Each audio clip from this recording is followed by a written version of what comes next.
तू ही तब, तू ही कल तक है, तू ही तो फलक है, तू ही तेरा लालक है।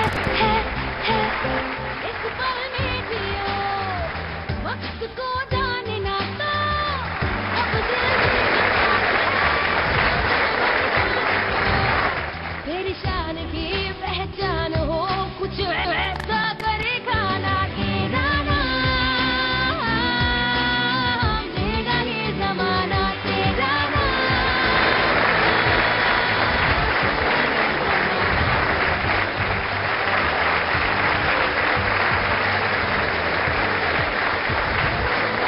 नमस्कार। आज मैं सूरत में एक साइंस सेंटर के ऑडिटोरियम से आपसे बात कर रहा हूं। आज का कार्यक्रम यहां के वनबंधु परिषद के मेरे साथियों के द्वारा आयोजित किया गया है। आपने भी घर बैठे जो देख रहे हैं इस कार्यक्रम को, आपने सुना होगा कि देश में अभी 55-56 हजार एकल विद्यालय चल रहे हैं आदिवासी एरियाज में। ये सारा परिवार जो यहाँ बैठा है वो सब उनसे जुड़ा हुआ किसी न किसी रूप से। मुझे उम्मीद है आप भी जुड़े होंगे, अगर नहीं जुड़े तो जुड़िए। और आज के डीएससी शो की आज हम चर्चा करते हैं। धन्यवाद। तो आज का विषय जो आपने दिया, मेरे ख्याल यहाँ के युवाओं से सलाह करके दिया कि what is the benefit of being a four-cited person. दूरदर्शी या जो चीज आगे आने वाली है उसको पहले से कैसे पहचाने, पहले से कैसे उसको समझ के वो आने से पहले उसकी तैयारी करें। तो आइए देखते हैं जरा एक इंट्रोडक्टरी पैकेज क्या हमारी टीम ने इसके बारे में बताया। किसी भी इमारत की मजबूती उसकी बुनियाद पर निर्भर करती है। जाने माने लेखक पीटर ड्रकर ने कहा है कि the best way to predict the future is to create it. यानी किसी भी क्षेत्र में सफल होने की पहली सीढ़ी होती है भविष्य का सही अनुमान लगाना। कंपटीशन के इस दौर में हर शख्स के लिए जरूरी है कि वो जिस भी क्षेत्र में सफल होना चाहते हैं, अतीत की गलतियों से सीख लेकर अपना गोल सेट करें और फिर उसे हकीकत में बदलने के लिए पूरी ताकत लगा दें। इससे हमें सफलता जरूर मिलेगी। तो फ्रेंड्स, मुझे पता नहीं आप में से कितने लोग ये बात जानते हैं, जो बहुत कई लोग स्पेशलाइज करते हैं फ्यूचर की बात को प्रिडिक्ट करने में, उनको फ्यूचरिस्ट बोलते हैं। उन्होंने ये प्रिडिक्शन आज जब मैं यहां खड़ा हूं इससे 3 वर्ष पहले की, और उन्होंने ये कहा कि पूरे विश्व में 2020 तक 2 बिलियन यानी 200 करोड़ जॉब्स जो आज हैं वो खत्म हो जाएंगी। 2 बिलियन जॉब खत्म हो जाना, जबकि भारत जैसा देश जो 1/6 ऑफ द वर्ल्ड पॉपुलेशन है, इसका मतलब हमारा भी हिस्सा कम से कम 125 मिलियन जॉब्स हम खो बैठेंगे। कारण क्या? आज कॉल सेंटर्स चलते हैं जहां पे काम होता है, युवाओं की नौकरी मिल लगती है। करोड़ों लोग आज कॉल सेंटर्स में काम कर रहे हैं। वो सब युवा कंप्यूटर से बदल जाएंगे। कंप्यूटर उसकी जगह जवाब देगा। आप किसी को कॉल सेंटर में कॉल करें, कुछ भी सवाल पूछेंगे, वो कंप्यूटर जवाब देगा, आदमी नहीं रहेगा। ड्रोन्स हैं, वो अपना सर्वेलेंस का काम करना शुरू करेंगे। बहुत तरह की जॉब्स ऐसी हैं जो आज हो रही हैं वो नहीं रहेंगी। अब इस बात को सोचे समझे बिना अगर समाज रहे, देश रहे, तो कठिनाई की बात है। तो ये भी एक हिस्सा है कि आगे सोच के उसकी बात करना। फार साइटेडनेस का मतलब क्या? एक तो सीधा हमको दिखता है कि दूर की बात सोचना, दूरदर्शी। उसका ट्रांसलेशन है। लेकिन आपके मन में क्या आता है? किसी के मन में इसकी परिभाषा इसके अलावा भी कुछ आती है क्या? Sir, foresightedness, what I understand is to peep into the future. To peep into the future. Very good, Professor. वर्तमान की परिस्थितियों के हिसाब से भविष्य में क्या होने वाला है उसको बहुत पहले ही सोच विचार के समझ लेना, यही फोरसाइटनेस है। फ्यूचर सबसे अच्छा अगर कहीं देखा था तो हेलन केलर ने देखा था, जिसको दिखाई नहीं देता था फिर भी सब दिखाई दिया। बहुत अच्छा। Yeah, that was an example of very, very far-sightedness. Sir, as per me, far-sighted means to look into future and exist our present according to the future. चलिए, और भी बहुत प्रश्न जैसे जैसे इस कार्यक्रम को आगे बढ़ाएंगे, काफी और प्रश्न आएंगे। लेकिन कई बार कॉन्ट्राडिक्शन भी हमारे मनुष्यों में है। कॉन्ट्राडिक्शन कैसे? एक अगर आप थ्योरी पढ़ें तो एक थ्योरी ये कहती है कि human beings have not change. हम जो एप्स जैसे शुरू में मनुष्य की उत्पत्ति हुई वैसे ही हमारी नेचर आज भी है। उसी प्रकार से हमें हमारे अंदर जो चीजें उस समय की थी, काम, वासना, क्रोध, लोभ, माया, वो सब जहां जब वो मनुष्य क्रिएट किया गया था जब थी, वो भी आज की भी वैसी हैं। और बहुत बार हम वैसा बिहेव करते हैं। ये चीज हम भी जानते हैं और हमने पढ़ा भी है सबने। आप मानेंगे इस बात को? तो फिर कैसे आप फोरसाइटेड हो जाएंगे? कॉन्ट्राडिक्शन है कंप्लीट। लेकिन मैं ये कहूंगा कि ये हमारी नेचर है जो हम नहीं बदले हैं, या समझिए। लेकिन सोच हमारी चेंज होती रहती है, सोच बदलती जा सकती है। कोई सब्जेक्ट्स को लेकर चेंज होती है, विषयों को लेकर चेंज होती है। तो foresightedness is not your own nature. आपकी वो डीएनए नहीं है। कईयों का वैसे जो बात कह सकते हैं हम डीएनए में नहीं है। डीएनए तो हमारा जल्दी से चेंज नहीं होता है, जो है सो है। लेकिन किसी विषयों को लेकर के हम आगे बढ़ सकते हैं, अपने बिजनेस को लेकर के, अपने परिवार को लेकर के आगे। मेरे परिवार का भविष्य क्या हो उसको लेकर के, अपने आगे वाली संतान को लेकर के, या सामाजिक कार्य को लेकर के, उसके बारे में आप आगे सोच सकते हैं। एक जैसे फोरसाइटेडनेस की बात अगर करें तो हम ये कहेंगे कि भाई अगर आज ये देश बड़ा शांति प्रिय देश है, लेकिन अगर इतनी बड़ी आबादी इस देश की अगर 50% आबादी गरीबी की रेखा के आसपास रहेगी या कमजोर पीछे रहेगी, तो वो लोग आके क्या करेंगे? आपके घरों में घुस जाएंगे, आपको बाहर करेंगे। इसलिए अच्छा है पहले से आप कुछ ना कुछ उनकी सेवा कार्य करो, उनको पढ़ाओ लिखाओ, उनको आगे बढ़ाओ, उनको उठाओ। This also foresightedness. जिस आदमी ने इस एकल मूवमेंट को सोचा 30 साल पहले, हो सकता है उन्होंने केवल सामाजिक काम करने के लिए सोचा हो, लेकिन अगर आज हम सोचें उस पिछली बात को तो लगता है कि उसने बड़ा अच्छा सोचा। लेकिन अब आगे विषय आता है कि हाउ टू बी फोरसाइटेड, क्योंकि ये भी कोई ऐसा फॉर्मूला नहीं है कि जो कि कोई भी पाठ्यक्रम में आप सीख जाएं और पाठ्यक्रम में पढ़ के आप फोरसाइटेडनेस की आदत आपकी बन जाए। एक्चुअली इसको कहा कि this is an art which you have to practise and you have to slowly build. और वो कहां से शुरू होता है? एक्चुअली तो मैं समझूंगा कि बचपन से शुरू होता है।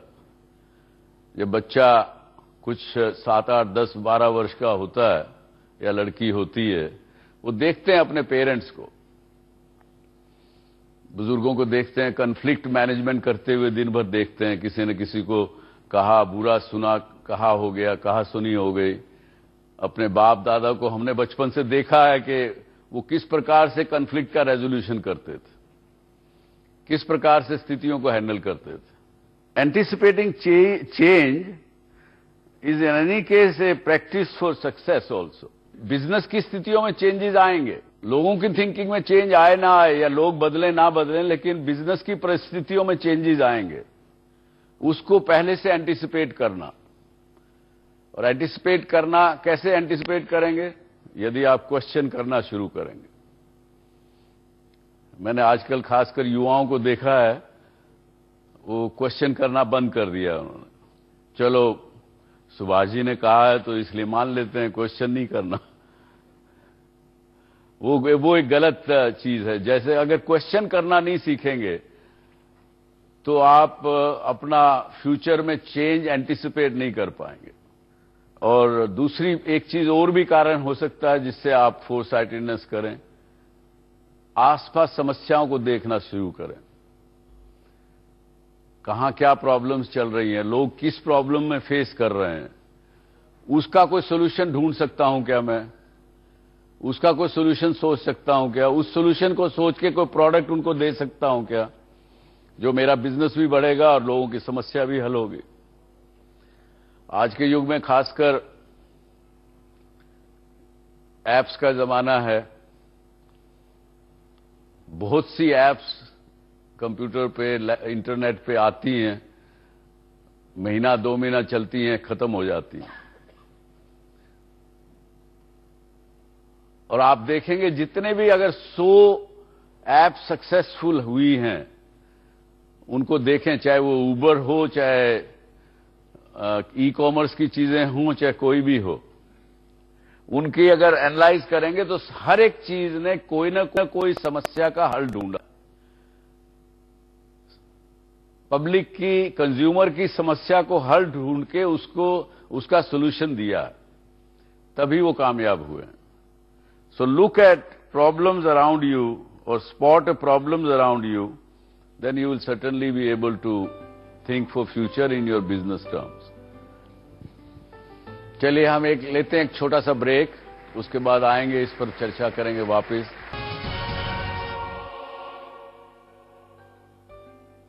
It is said that we have a sixth sense, and universe has given a special virtue to every human being to predict. It's also said that coming is cast their shadows before. So if we practice, if we anticipate, and if we see, then definitely this can be done. Any events, at least give one indications to everybody. Only thing is that how we can catch it. That's the main catch. Thank you. ये बहुत सही कहा आपने, लेकिन बहुत बार वो जैसे पुराने कहावत है ना, शिव जी और पार्वती जी जा रहे थे, एक गरीब को देखा, पार्वती जी को दया आई, उन्होंने भगवान से प्रार्थना की, वे नहीं, इसकी मदद तो जरूर करना है। तो उन्होंने कहा, भाई ये मदद नहीं लेना चाहता, या इसकी किस्मत में मदद लिखना नहीं है, तो मैं क्या करूं? नहीं, जिद किया तो कुछ वेल्थ उन्होंने आगे उसके डाल दी, और तब वो आदमी चलते चलते कहता है, आज बहुत दिनों से आंख बंद करके चलने की सोचा नहीं, वो कभी देखा नहीं, ऐसे आंख बंद करके आगे निकल गया, वो पैसा रह गया वहीं। ये अक्सर हम इंसानों के साथ होता है। अपॉर्चुनिटीज आती हैं, आपके दरवाजे तक आती है, आप देखते हैं, देख के फिर अनदेखा कर देते हैं, पहचानने में गलती करते हैं। जब तक कि दूसरा कोई उस चीज को उठा लेता है और उसको कामयाब करता है, तो फिर सोचते हैं, अरे यार ये तो पहले भी मेरे मन में आई थी, 4 साल पहले आई मेरे मन में, इसने तो आज किया। ऐसा हुआ है कभी आपके साथ? ये जो पानी पैकिंग, 1 लीटर की जो पानी की बोतल पैकिंग होकर आ रही है, ये मैंने जो आने से पहले बहुत सोचा था, इस टाइप की एक अपनों बोतल निकालनी चाहिए। लेकिन कईयों से जब राय की, सबने बोला नहीं चलेगी, फिर हमने भी थोड़ा मन गिरा दिया कि नहीं चल सकती है। लेकिन आने के बाद और आज देखते हैं कि कहां से कहां पहुंच गए हैं ये चीज। आज पानी ज्यादातर घरों में पिए जाता बोतलों से। लेकिन एक चीज और भी है, बहुत बार मेरे को कई लोगों ने कहा कि फोरसाइटेडनेस, इसका भी तो एक कह सकते हैं उसको, कि जो प्रोडक्ट आप, जो बिजनेस कर रहे हो, आज सब यहां कामयाब लोग बैठे हैं अपने अपने क्षेत्रों में, उस प्रोडक्ट को कॉस्ट इफेक्टिव तरीके से बनाना, बड़े एफिशिएंट तरीके से बनाना और सिस्टम प्रोसेसेस इतने एफिशिएंट बना देना, प्रोडक्टिविटी के सिस्टम ऐसे इंप्रूव कर देना, ये भी तो फोरसाइटेडनेस है। नहीं तो अगर आप एक ढर्रे पे चल रहे हैं, उसी ढर्रे पे चलने लगेंगे तो शायद आपसे पीछे कोई आके निकल जाएगा, उसके बाद आप लकीर पीटते रहेंगे। Basically, my team is working for the Mars mission, and we have a dream to take Indian flag on Mars by 2025, and we are working on rocket technology. So you have a Yes.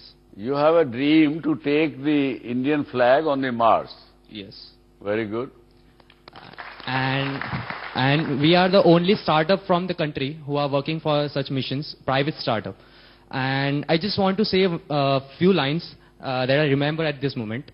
That whenever we see Facebook, we remember Mark Zuckerberg. Whenever we see Apple, we remember Steve Jobs. Whenever we see Microsoft, we remember Bill Gates. So every youth should ask themselves a question that what they will be remembered for. And this is the $1 million question that I ask myself. Thank you. लेकिन ठीक है, आपका एक ये फारसाइटेडनेस है, पर मैं कहूंगा कि जो चीज हमने बचपन से हम देखते आए, फॉर एग्जाम्पल जिसको हम माइथोलॉजी कहते हैं आज, चाहे रामायण महाभारत, अब तो पिछले 10 वर्षों से साइंटिस्ट ने ये मान लिया कि ये कोई माइथोलॉजी नहीं थी, ये मिथ नहीं था, ये ऐतिहासिक घटनाएं हुई हैं देश में, इस बात के प्रमाण मिले हैं। तो फिर भी उनमें उड़न खटोले का नाम आया। तो आज के दिन ऑलरेडी हम बात करने लगे हैं कि cars will be flying. Hanuman ji एकदम उड़ करके वहां पर्वत पे पहुंचे। आज ये बात होने लगी है कि human being will be able to fly. अब वो 10 साल में होता है कि 15 साल में होता है कि 20 में या 50 वर्ष में, वो अलग बात है, लेकिन आज कोई डिनाई नहीं करता है इस बात से। तो मैं ये बात कहना चाहूंगा कि आप कोई भी चीज अपने दिमाग में अगर ड्रीम करें, सोचें, तो देयर नथिंग इम्पॉसिबल। और खास करके ये स्वामी विवेकानंद ने खास करके कहा कि मनुष्य ही एक ऐसा प्राणी है जिसकी दिमाग में जो भी कल्पना वो कर सके वो उसको पा सकता है। इन्फिनिट पावर आप लोगों के अंदर है। ये बात अलग है कि हम उसको लिमिट कर लेते हैं अपने आप को, शुरू से ही, बचपन से ही लिमिटेशन शुरू होती है, क्योंकि प्रोटेक्टेड, खासकर भारतीय लोग बड़ी प्रोटेक्टेड सोसाइटी हैं। बचपन से घुटने के बल जब बच्चा चलने लगता है तो मां कहती है, अच्छा अरे बेटा पानी के पास मत जाना, खिड़की के पास मत जाना। हाँ, चौके चूल्हे में अगर बच्चा खेल रहा हो तो अरे आग के दूर रखो। तो जब तक वो बच्चा 8-10 साल का होता है तो सारी रिस्क टेकिंग पावर खत्म हो जाती। फार साइडेडनेस कहां से आएगी? तो ड्रीम बिग, लेकिन उसको ड्रीम को लेकर के कुछ ना करना उसके ऊपर, वो फार साइटेडनेस नहीं होगी, वो तो फिर शेख चिल्ली की बात हो जाएगी। इनोवेशन क्या फार साइटेडनेस है? जिन लोगों ने इनोवेट किया इस संसार में, जिन लोगों ने नई चीजें की, was that part of reason was the foresightedness? Yes? अच्छा, आप बताइए नो क्यों और यस क्यों? Innovation is a part of foresightedness. If you can predict future, you know what will be needed and you will innovate likewise. हमें पता है 30-40 साल में fossil fuels खत्म होने वाले हैं. That's the reason all the major companies are moving towards electric cars. Because without fuels, what will we do? That is the reason we are moving as a country towards renewable sources. Because we know that that's going to get over. And if we cannot predict that future, our innovations of present is not going to help us at that point of time. मेरा ये कहना है कि innovation जब भी कोई करता है, बहुत बार it's a sudden outcome of finding some other problem, और उस प्रॉब्लम को सोल्व करते करते आपको कुछ ध्यान आ जाता है कि नहीं, अरे इसमें से तो ये निकल सकता है या ये भी हो सकता है। And innovation can also be planned and designed. So both yes and no are correct answers.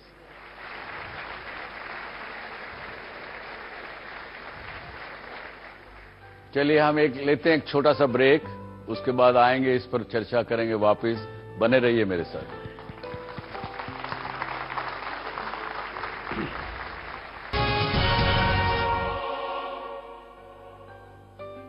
आज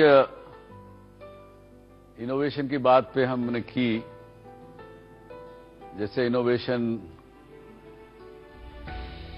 हमारे अग्रवाल जी ने 30 साल पहले एकल की, उसी प्रकार से आज हमारे बीच में है पायल बंसल, जिन्होंने अपने MBA करने के बाद एक स्कूल चलाती हैं गरीब बच्चों के लिए, शाम के समय में स्लम्स के एरियाज में। उनको जो शिक्षा देती हैं वो स्कूल में जो नॉर्मली पढ़ाया जाता है उससे अलग हटके कुछ न कुछ शिक्षा देती हैं।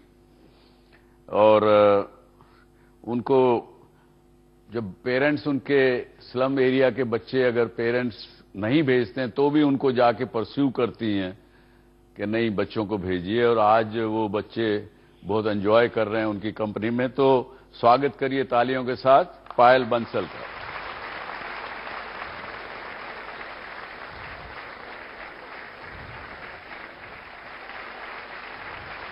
जो हमारे दर्शक घर बैठे देख रहे हैं इस कार्यक्रम को, उनको आपके बारे में थोड़ा कुछ बताएं। कोशिश करने से ही मुश्किल का हल निकलता है। समाज में बदलाव लाने के लिए समस्याओं की जड़ को समझना जरूरी है। पायल बंसल इसी दिशा में काम कर रही हैं। आर्थिक रूप से कमजोर बच्चों को इंग्लिश और एटिकेट्स की शिक्षा मुहैया कराकर आपने एक अनोखी मिसाल दी। जहाँ पे सबसे ज्यादा गरीब बच्चे हैं, वो बच्चों को फिर वहाँ वाले एरिया से अभी हम स्टार्टअप कर रहे हैं। और अभी एट हमारे पास में 100 से भी ज्यादा बच्चे आ रहे हैं जिनको हम फ्री में पढ़ा रहे हैं। हम उनको मॉरल्स, मैथ्स, इंग्लिश, जो बेसिक सारी नॉलेज है, कैसे लोगों का रिस्पेक्ट करना है, कैसे बिहेव करना है, हम वो सारी चीजें उनको सिखाते हैं। सूरत के उधना इलाके की इन फैक्ट्रियों में काम करने वाले मजदूर मध्य प्रदेश, बिहार और महाराष्ट्र के रहने वाले हैं। इन मजदूरों के बच्चों को अच्छी शिक्षा मिले, इसके लिए पायल बंसल अपने कुछ साथियों के साथ मिलकर इन्हें ट्रेनिंग देती है।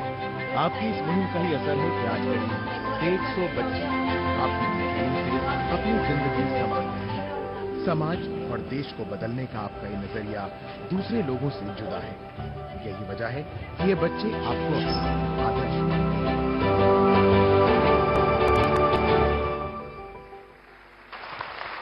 Thank you so much.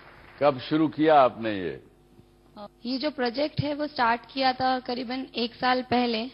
और जब स्टार्ट किया था तब सोचा नहीं था कि इतना कुछ अच्छा हम कर पाएंगे अभी। वैसे तो I am a joint secretary इन युवा शाखा, तो हम लोग सोशल वर्क में ऑलरेडी इन्वॉल्व है 7 to 8 ईयर्स से। उसी में सोशल वर्क करते करते मुझे एक चीज हर रोज लगती है ऐसे कि personal development, professional development is good. Of course we need money for living, but जो ओरिजिनल सेटिस्फैक्शन है रात को जब आप थक के सोते हो और आप उन लोगों के लिए काम करते हो जहां से आपको उनकी हैप्पीनेस दिख रही है, तब आपको सोने का मजा कुछ और ही आता है। बिल्कुल, आपका कहने का मतलब ये है कि जो लेने का मजा है, जो पाने का मजा है, उससे ज्यादा मजा देने में है। Yes sir, definitely. ये बात। पायल, आप किस्मत पर कितना यकीन करती हैं? किस्मत को कितना मानती हैं? किस्मत, एक्चुअली मैं किस्मत से ज्यादा हार्ड वर्क पे मानती हूँ। बिकॉज किस्मत से जो भी चीजें होती है, किस्मत है तभी आज मेरे पास इतने अच्छे मेरे माँ बाप है सोशल वर्क करने के लिए। तो भगवान ना करे हाँ कि किस्मत से आपको कोई ऐसा जीवन साथी मिल जाए और वो कहे कि नहीं पायल, अब तुम ये काम छोड़ो, अपना बिजनेस करो, बिजनेस में मेरे साथ लगो। इसको काम को करना जब 50 वर्ष से ऊपर की हो जाओगी, तब क्या करोगी? शादी नहीं करूंगी।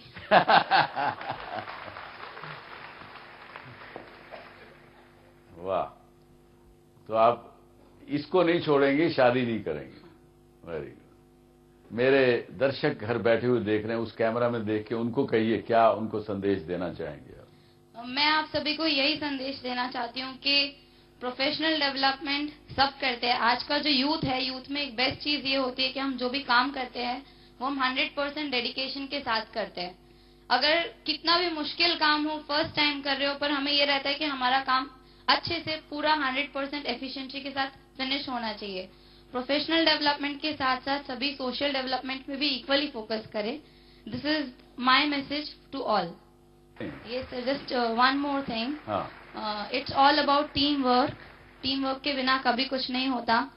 And if you give permission, I would like to call one person on stage जो आपको हमारा जो पूरा फाउंडेशन है, कैसे स्टार्टअप हुआ।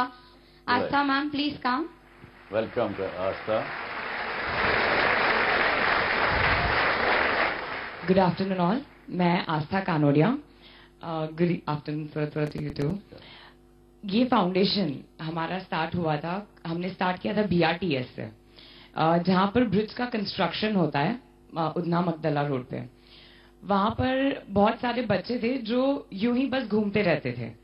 तो हमारे जो मेन मेंटर है गीता श्रॉफ, उनके दिमाग में एक आइडिया आया था कि क्यों ना उन बच्चों को कुछ भी हम सिखाए। तो क्योंकि वो लोग स्कूल नहीं जाते थे, गांव से आए थे, तो हमने BRTS पे जो बस स्टैंड होते हैं वहां पर हमने उनको पढ़ाना स्टार्ट किया था। बेसिक ग्रूमिंग से स्टार्ट किया था कि how you are suppose to be clean, how you are suppose to talk, कैसे बात करनी चाहिए, अपना नाम लिखना, अपना घर का नाम, आप कहाँ से आए हो, ये सब जो बेसिक चीजें हैं जो शायद हमें हमारी फैमिली या हमारे स्कूल से सिखाई जाती है, वो सब चीजें हमने उनको सिखाई। क्योंकि शायद उनको सिखाने के लिए उनकी फैमिली बिजी रहती थी बाकी सब काम करने के लिए। तो वहां से हमने जब ये स्टार्ट किया, उसके बाद हमने सोचा कि क्यों ना हम इसको और बढ़ाएं, क्योंकि सूरत में बहुत सारी एरियाज है जहां पर ऐसे बच्चे हैं अभी भी। फिर हमने पूरे सूरत का सर्वे लिया, different areas, Althan, Udhna, Pandesara, Adajan, Citylight, Vesu, ये सब एरिया में हमने जाकर सर्वे लिया कि कौन से बच्चे ऐसे हैं जो स्कूल नहीं जाते हैं और जो स्कूल जाना चाहते हैं। और हमारे पास इतने सारे नंबर्स ऑफ बच्चे आ गए जो स्कूल एक्चुअली में जाना चाहते हैं। फिर हमने स्टार्ट किया उधना एरिया से। तो ये भी देखिए, मैं ये कहूंगा आपको कि ये भी एक किस्म से एक प्रकार की फार साइटेडनेस है कि जो इन्होंने एक जगह देखा कंस्ट्रक्शन साइट पे, उसको देखा, उस समस्या को समझा और उससे आगे बढ़ते चले गए। जो आपने फार साइटेडनेस के लिए कहा, मैं सिर्फ इतना कहूंगी कि हमारे दिमाग में हर रोज आइडियाज आते हैं। We just need to take an action. हम वो आइडियाज को सोचकर बस रुक जाते हैं कि नहीं ठीक है, कोई और कर लेगा, ये यहाँ पर ऐसा है यार, इसका क्या करेंगे, पर बस उस पर एक्शन लीजिए, वो सब काम ठीक हो जाएंगे। बहुत अच्छा, बहुत अच्छा। Act and not only think, that is the message. Very good, congratulation and wish you all the best, all the best. Thank you for coming on the show.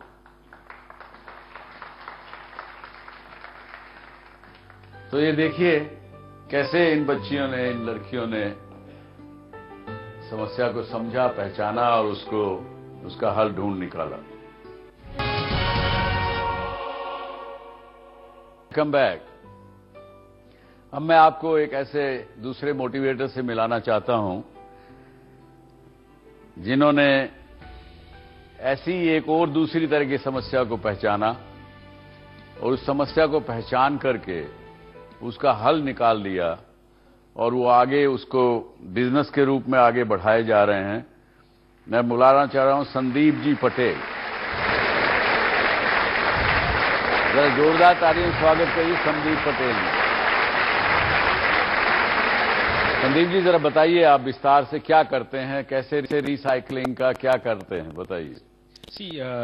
मैंने जब शुरुआत की सर, जब 2000 क्या देखा आपने, क्या समस्या देखी? मैंने कचरा देखा। हाँ। जब कचरा देखते हैं तो लोगों के लिए प्रॉब्लम होता है, मेरे लिए एक एक्साइटमेंट होता है। हाँ। मैं जब भी कचरा देखता हूं तो मैं उसमें वैल्यू देखता हूं, मुझे सीधा पैसा दिखता है। सो मेरा प्रॉब्लम वहां से उसमें पैसा दिखता है आपको, पैसा कचरे में। पैसा बहुत अच्छा। हाँ, सो मेरा प्रॉब्लम वहां से स्टार्ट हुआ। सो मैं कहीं पे भी कचरे का ढगला देखता हूँ जो तुरंत ही उसमें कैलकुलेशन हो जाता है कि कितना अमाउंट का है। हाँ, सो उस लेवल तक का बड़ा प्रॉब्लम है मेरे लिए जी। सो हमने एक वैल्यू चेन खड़ा किया है जिसके अंदर हम वेस्ट कलेक्ट भी करते हैं, उसको सेग्रीगेट भी करते हैं एंड उसको रिसाइकलर्स के साथ कनेक्ट भी करते हैं।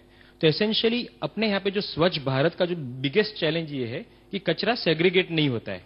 अगर कोई करता है तो वो बोलेगा कि लेने वाला है नहीं और उसका पूरा रिसाइकलिंग नहीं होता है। सो एज एन एंटरप्राइज हमने जब 2011 के अंदर कॉमर्शियल एक्टिविटी चालू किया, सो तब से आज तक नॉट ओनली हम लोगों ने लोगों को एम्प्लॉयमेंट भी जनरेट किया, इंक्लूजन भी किया सोशल एंटरप्राइज के बिहेव से, प्लस टेक्नोलॉजी का भी यूज किया। So I am a firm believer कि 5 चीजें मैं बहुत बिलीव करता हूं। वन इज इंटेंशन, एक आपका एक इंटेंशन होना चाहिए कुछ करने के लिए। उसके बाद इनोवेशन होना चाहिए, जो आपका एक क्वेश्चन था कि innovation is an catalyst according to me. So innovation करना पड़ता है, उसके साथ साथ इंफ्रास्ट्रक्चर भी खड़ा करना पड़ता है। और इंफ्रास्ट्रक्चर खड़ा करने के बाद we started creating what you call inclusion of every stakeholder, चाहे वेस्ट जनरेटर हो, म्युनिसिपल कॉर्पोरेशन हो, even the people working in the sector. तो कितने लोग एम्प्लॉय कर रहे हैं आज के दिन? सो अहमदाबाद के अंदर अलोन राइट नाउ हम 250 के ऊपर लोग एम्प्लॉय करते हैं जो डायरेक्ट हमारे पेरोल पे हैं and we impact almost like 5000 people at indirect level. और अहमदाबाद के अलावा भी कहीं कर रहे हैं? सो अभी वी आर ऑलरेडी सर्वे कर लिया हमने बड़ौदा, सूरत और इन सब जगह का। So we intend to expand. जो बाकी बच जाता है जो रिसाइकलेबल नहीं है उसको क्या करते हैं? Sir we are a zero waste to landfill company actually. हम लोग फोकस करते हैं कंपोस्टिंग के ऊपर और ड्राई वेस्ट का रिसाइकलिंग में। जो 7 to 10% जो रहता है वो हम अभी सीमेंट कंपनीज को एज ए फ्यूल भेज रहे हैं। अच्छा, तो ये बताइए, ये कोई आपकी कोई आप समझते हैं कि you had a far sight about it और it just occur to you? Sir मैंने जब चालू किया तो मैं हमेशा एक निश सेगमेंट ढूंढता हूं जहां पे लोग नॉर्मली नहीं जाएंगे। इसके अलावा और क्या बिजनेस करते हैं? मैं पास्ट में बहुत कुछ किया है सर। मैं इंडिया वापस आया 2003 के अंदर। हाँ। तो फर्स्ट मैंने ट्रैवल एजेंसी किया, उसके बाद मैंने आईटी कंपनी किया इस आउटसोर्सिंग का, जिसमें 750 पीपल को हमने एम्प्लॉय किया और वो सब बहुत इंपैक्ट किया। उसके बाद मैंने केमिकल का ट्रेडिंग का भी किया और मैन्युफैक्चरिंग भी किया, एक्टिवेटेड कार्बन का। सो कोयले के धंधे में लोग जाते नहीं है। सो उस सबसे एक आइडिया है कि यू नो एक निश क्रिएट करो जिससे कंपटीशन भी कम होता है and plus you create your USP. और हमने हर स्टेज पे प्रॉब्लम सॉल्व करते गए। Essentially every time a new problem comes उसको सॉल्व करते जाओ और वही जर्नी रहा है हमारा 2011 से लेकर अभी तक। संदीप जी, अभी आप जो मेरे दर्शक बैठे हुए घर पे ये कार्यक्रम देख रहे हैं उनको क्या मैसेज देना चाहेंगे? Message is you know constantly keep facing the challenges, don't lose hope because every day is a new day and problem तो आते रहेंगे बिकॉज प्रॉब्लम नहीं होगा तो every day will be the same. So keep solving the problems and you know constantly innovate. So if you keep solving problems you will definitely innovate. Right, very good. चलिए संदीप, आप इस show पे आए, आपका बहुत बहुत धन्यवाद and keep doing your good work. तो आज का कंक्लूजन क्या, कुछ हमें सीखने को मिला कि नहीं? First of all, believe in yourself, think, try to see the future. Whatever thoughts come into your mind, put these thoughts into actions and you will get the results. Very good. जी, हाँ जी। Only action will give you the results. Without action, you can't do anything. जी।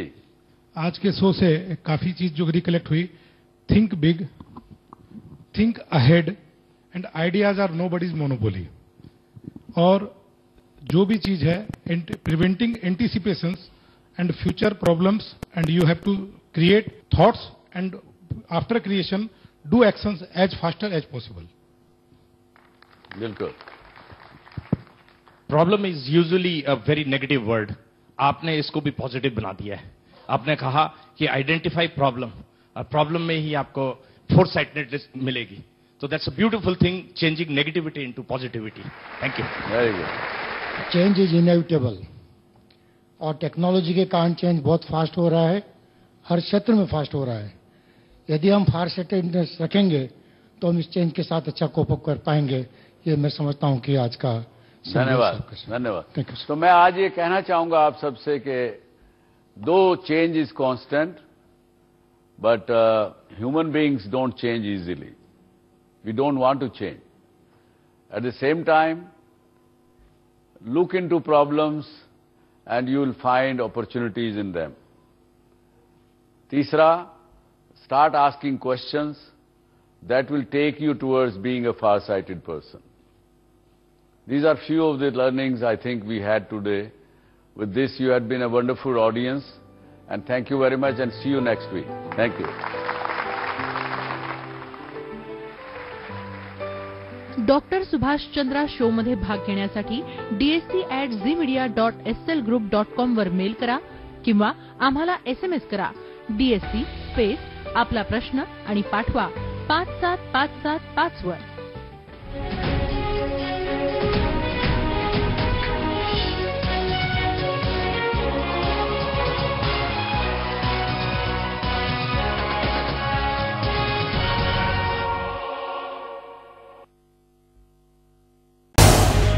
झी 24 तास रहा एक पाऊल पुढे.